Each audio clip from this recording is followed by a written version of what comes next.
நீங்களும் முடிக்கலையா? சரி, கை நீட்டு. நாளைக்கு வரும்போது முடிச்சுட்டு வரும். Okay sir. நீயும் முடிச்சுட்டு வந்துடும்.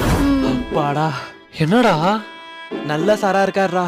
நான் கூட எங்க நம்மளால வேகமா அடிப்பாருன்னு நினைச்சேன். பரவாயில்ல, எல்லாரையும் பொறுமையா தான் அடிக்கிறாரு. கைய நீட்டுறான்.